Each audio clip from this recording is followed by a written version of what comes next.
a little bit. Threw this in there, and I'll just give you the answer. Political parties deal with all issues, whereas interest groups focus on very specific issues. Both of them are lesser institutions of government that have huge impacts on our major institutions of government, like the three branches of government. Another term we touched on real quick is influence peddling. And this is kind of one of those weird terms that I've seen on just a couple of questions here and there in AP exams. But basically, you can use your political position to help out people who are able to pay you. So here's what it looks like on your test. If I am the Secretary of the Treasury, I know a lot about finance and finance policy for the United States government, right? So let's say eventually I get sick of being the Secretary of the Treasury, or I get fired, or something happens where I am no longer the Secretary of the Treasury.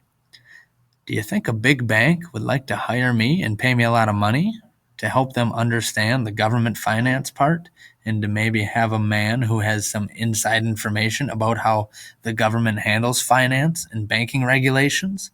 Yeah, right? So influence peddling on the AP exams looks like this. Someone once had a position in the government. They leave that position in the government and then get paid a whole lot of money by, let's say, a corporation or an interest group that represents corporations. The reason the interest group that represents those corporations wants to pay this person a lot of money is because they have inside information regarding the government. They have influence in the government and they are able to peddle it.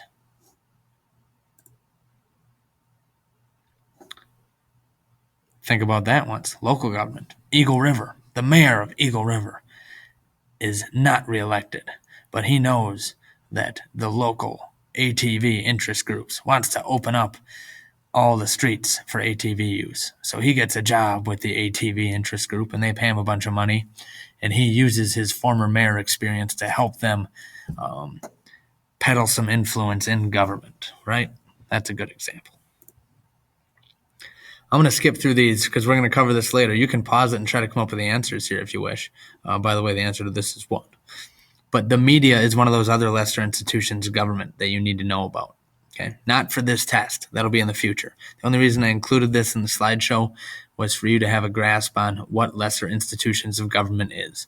We have interest groups, political parties, and the media. And last but not least, the most important lesser institution of government that you need to know about are state and local governments. The relationship between the federal government and state and local governments is called federalism. You know this. We've talked about it. I'm going to back out of this here.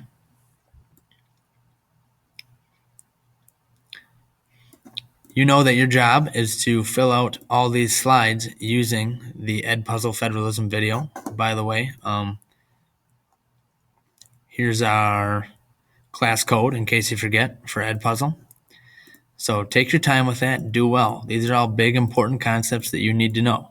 The only difference is from usual is you're kind of learning them on your own using a video source as opposed to Mr. Schuler teaching them to you in class. Make sure you do a good job of that. So all of these ones are on the video.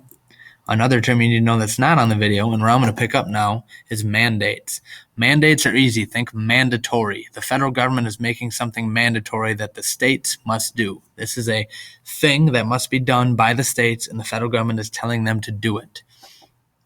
You can see an example over here. If the federal government decided that it wanted to increase green energy, it might give this sort of a mandate. A funny one in Wisconsin once was when, or not funny, but kind of interesting, our blood alcohol content for legal driving used to be 0.10. The federal government wanted us to change that to 0.08. And they said, Wisconsin, if you don't change to 0.08, we're not going to give you any federal highway money in the next federal budget. And Wisconsin said, okay, sorry. And then we changed it to 0.08. This usually occurs in the form of a grant. So the federal government says, here, have a bunch of money and do this thing that we want done. Here's some questions about that. Pause it, come up with your own answers. And we're back. Up top, this isn't about federalism. This is about checks and balances. It is. And the correct answer to this question is D, right? We've been through that before, but here's why I threw this in here. I wanted you to look at A. What would be the what type of question could be asked that would make A the correct answer? How about, instead of this, we have which of the following is an example of a federal mandate, as is common in federalist or in federal governments? And then the correct answer would be A. So this is an example that relates to federalism. Not the right answer to this question, but the right answer if the question asked about which of the following is an example of a mandate. Down here, this one's on your test. This is about federalism. And here's the big idea that you need to know. State and local governments are the ones who implement federal programs. The federal government says, we need this done in our country. State and local governments, here, have a bunch of money and get that done in our country. So they use mandates and grants to put forth federal policy. They put out the policy. It's the state and local government's job to implement that policy and make it happen in their states. Correct answer here is B. Know that for the test on Friday. Another big term that deals with federalism is the Welfare Reform Act. So a major legislative act that deals with welfare. Why does it deal with federalism?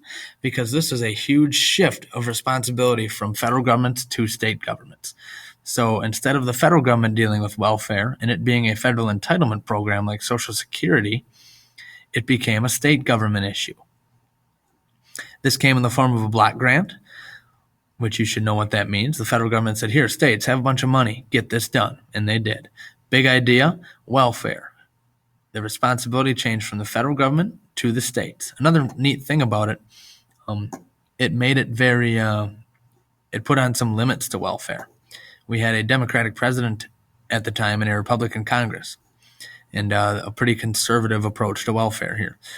That was back when government branches that were divided politically by political party could actually work together. Those were glory days. Those are the glory days. That relates to devolution, which is the term for what happened in the Welfare Reform Act. Devolution is a fancy term for transferring policy responsibility from federal governments to state governments. Think de-evolution. De-evolution. Okay? From the top, stripping it down.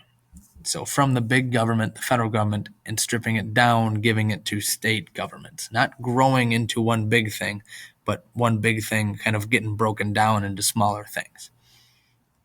So giving state governments greater discretion is devolution. More block grants, less categorical grants. That should make sense to you if you did the Edpuzzle video. Come up with answers to these questions. Use your slides if you need to. Those are big idea questions.